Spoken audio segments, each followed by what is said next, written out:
Երբ Աստծուն դիմում էր աղոթքով, Երեմիա մարգարեն այսպես էր ասում 20-րդ գլուխ 12-րդ համարում.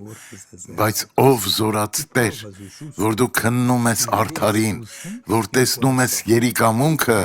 եւ սիրտը, թող տեսնեմ քո վրեժխնդրությունը նրանցից, որովհետեւ իմ դատը քեզ հայտնել եմ։ Եղբայրներ, հանձնեք ձեր դատը Տիրոջը,